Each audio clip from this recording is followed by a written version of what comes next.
Presenting Real Estate in a Digitized World, a knowledge seminar by India Chapter of International Advertising Association.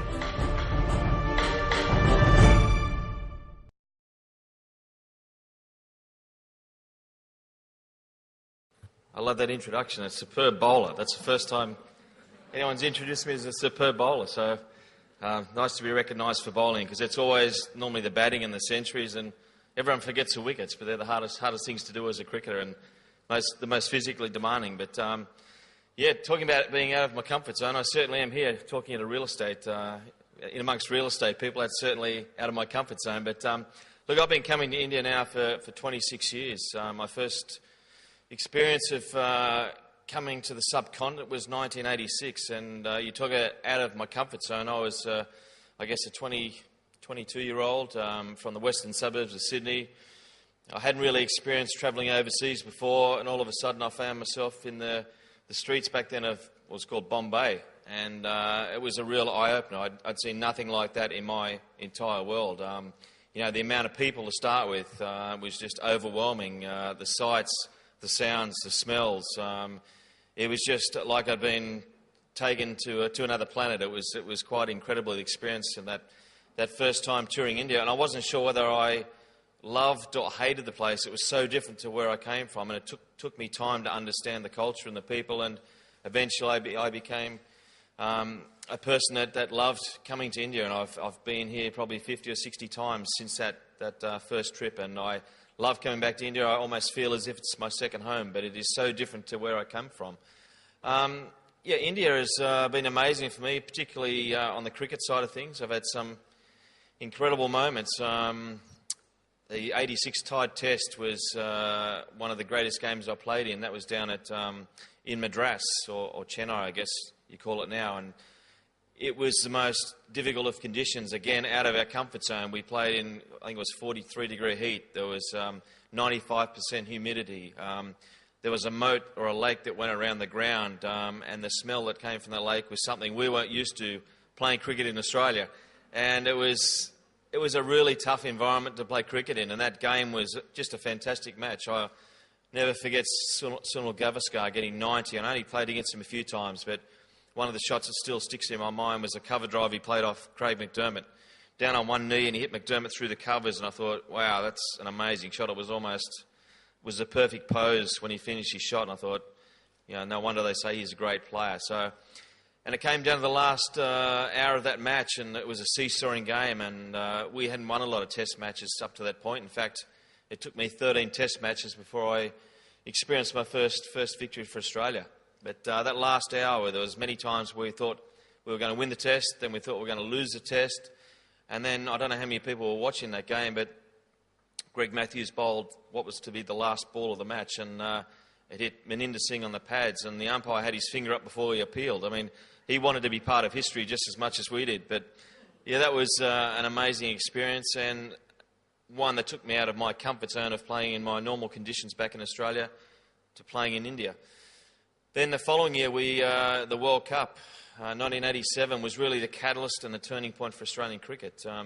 We came as rank outsiders, and again, you know, we needed to prove ourselves, and we wanted to grow as a team. So we went through these incredibly difficult training sessions where Bob Simpson, our coach, again took us out of our comfort zone.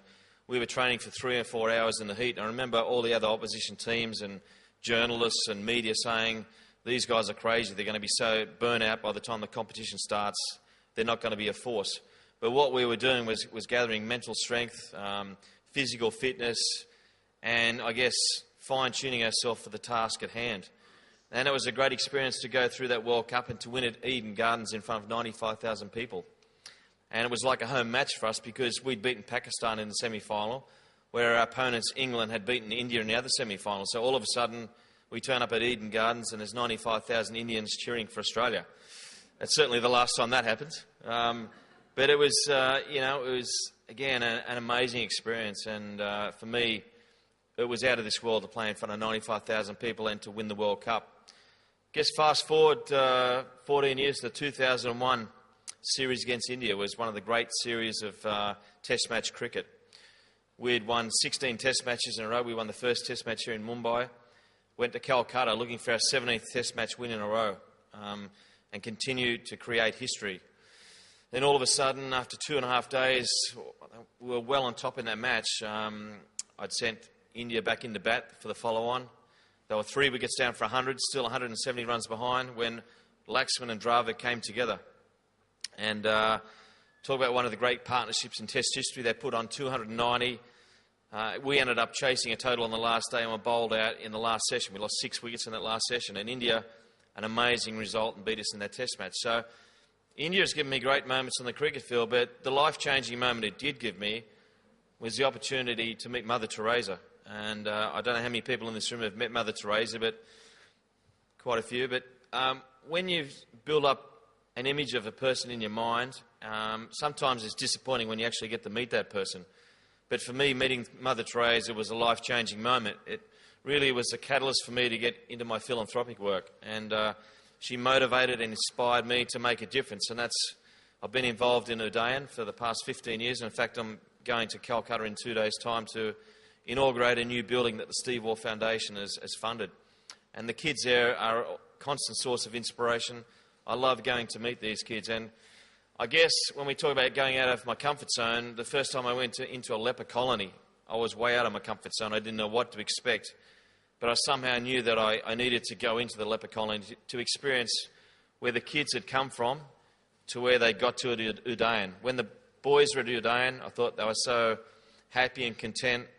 They had a great lifestyle. I wanted to know where they'd come from to see what the difference this place had made. And it was quite incredible going from a leper colony back to Udayan and seeing the great work that Reverend Stevens had done.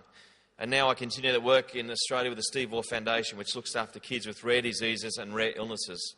And if anyone had told me 10 years ago I'd be sort of, setting up my own charity from scratch, working out what to do with, compliance issues and getting the right board people and raising money and continually having new and innovative ideas for charity, I think I would have said you're mad. But I think the one thing I learned from playing cricket is that you do need to get out of your comfort zone to fulfil your potential. I've just recently finished my 13th book.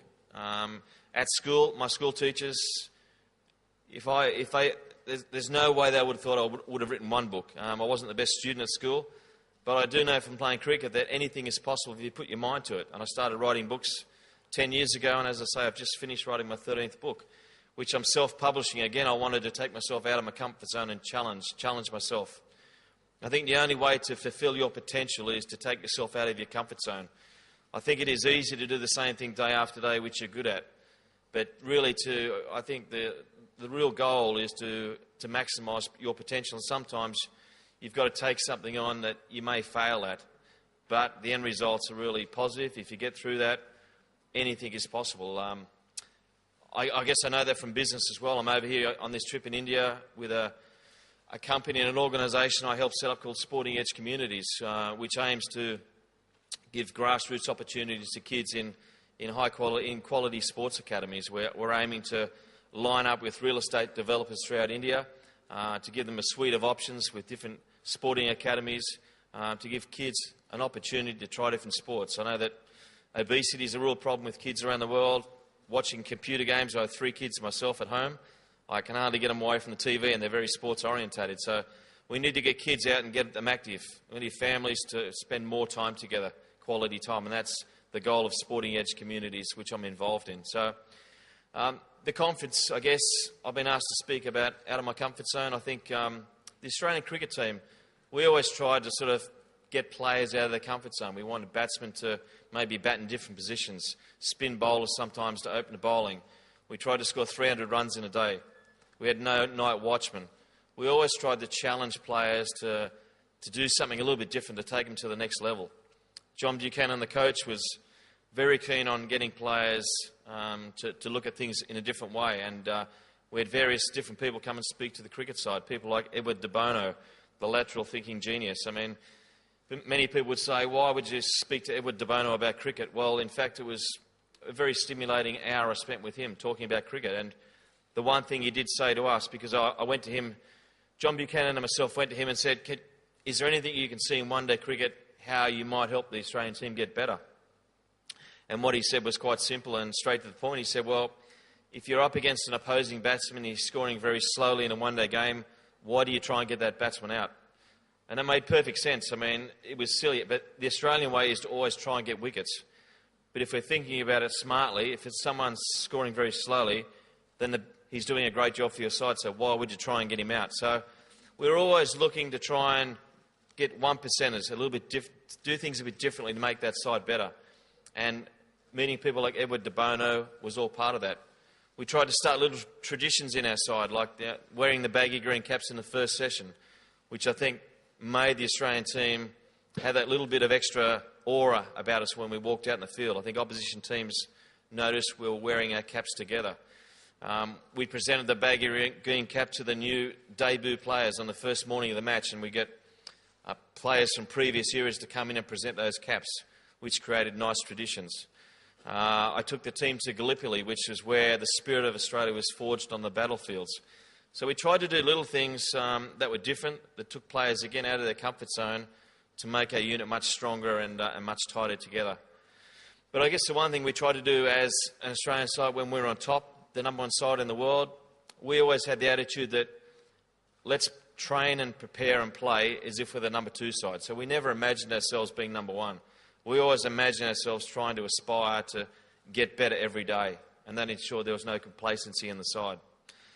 So it was a real thrill to play for Australia for 18 years. I feel very privileged to play, but the greatest gift I think it gave me was I had a chance to see the rest of the world and to see different people, different cultures, see the way people lived, experience life. And again, that was taking me out of my comfort zone, and I feel as if I've grown by that experience. I know also from playing cricket at the top level that hard work, there's nothing to replace hard work. You know, the people that I've seen successful in business and charity and sport have one thing in common, and it's they don't say these four words very often. That's would've, could've, should've and might've, because they're all excuses. I think when you say those words, you're making an excuse because it's too much like hard work. All you people are sitting in this room because you embrace hard work and you get on with it, and that's a philosophy I like to think that I do as well. And the one thing I also stick by is whenever I sign an autograph to someone, I always write always 100% underneath it. That's something I really believe in. If you're going to do something, commit to it 100%. There's no point in doing it 80% or 70% or half doing it. You've got to commit to it 100%, but you've also got to be passionate about what you're doing. I think that's really key to enjoyment and success, passionate and commitment and hard work. I think I've taken up enough of your time today, but thank you for inviting me to your conference. It's been really nice to talk to people outside of cricket or a sporting environment. I hope you take away something from what I said today, but thank you for the opportunity and enjoy the rest of the conference.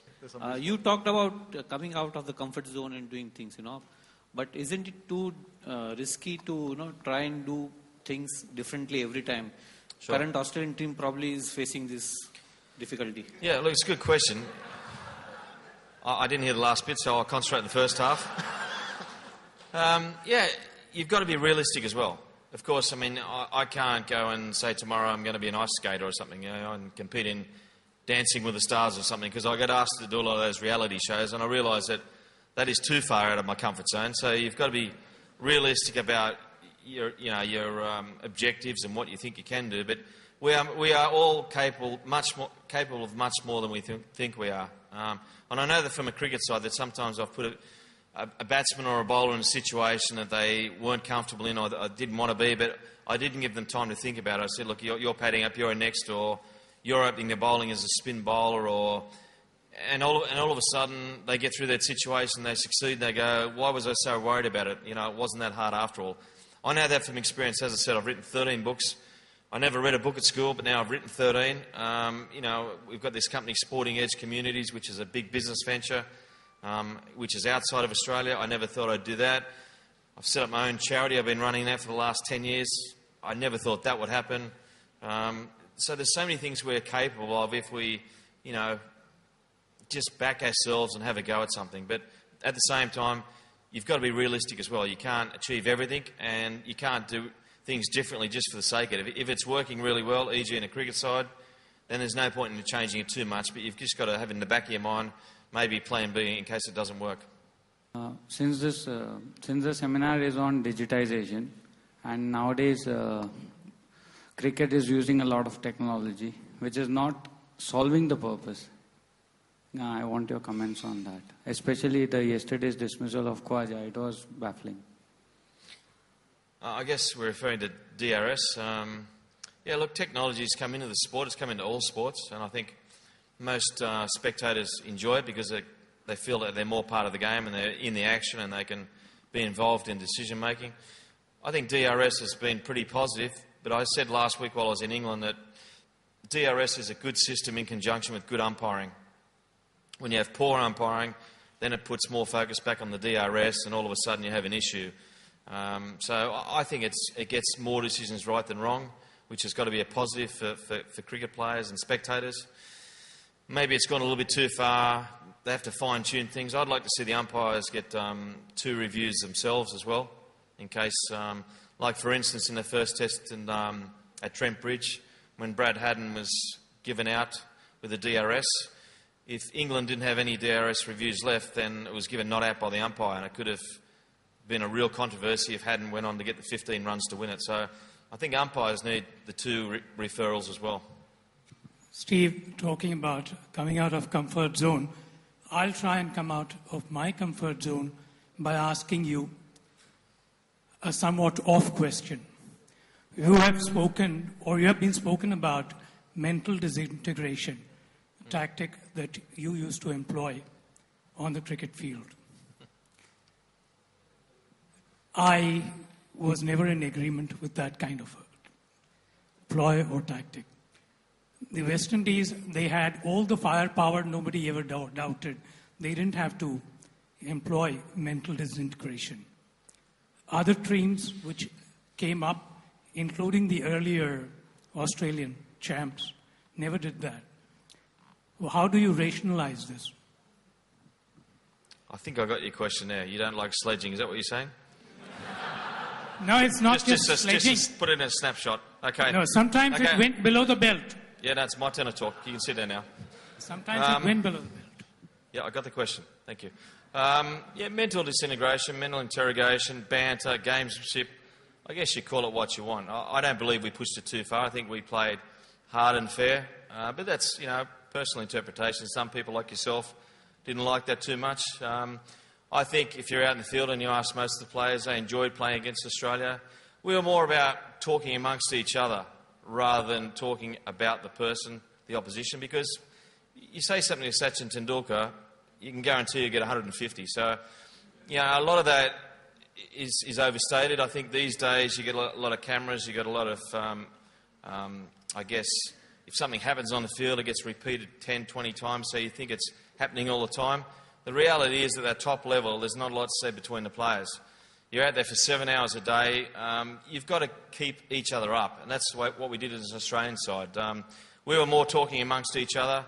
I don't think there was very little personal abuse. If there was, we certainly didn't want that in our side. Occasionally players will lose their cool. But I think what you're referring to, mental interrogation, it wasn't exclusive to the Australian side. I think most teams had a little bit to say out in the field. Steve, on a lighter note, do you still carry Thank your... Yeah. I didn't know I was going to get interrogated up here. No, do you still carry your red rag around? Sorry? The red rag, your lucky charm. Yeah, good question. My red rag, it's with my baggy green cap. It's in the Sydney Cricket Ground Museum because they take much better care of it than I do. Before it went into the museum, it was they had to get it valued just for insurance purposes, and I was pretty staggered when they come back and said my rag and the baggy green cap is valued at $500,000 Australian dollars. So I'm no doubt my kids will sell it when I'm passed away. They'll straight there and sell it for whatever it's worth. But it is my most prized possession. I love playing for Australia. It was there for 168 tests. I like the fact that it was tattered and ragged and it had blood stains on the inside when I crashed into Jason Gillespie. I considered the imperfections on my cap as badges of honour. So I love the fact that it was not perfect and a bit old. And I copped a bit of negative publicity about it with some former players saying, it was disrespectful to wear a cap that was so old.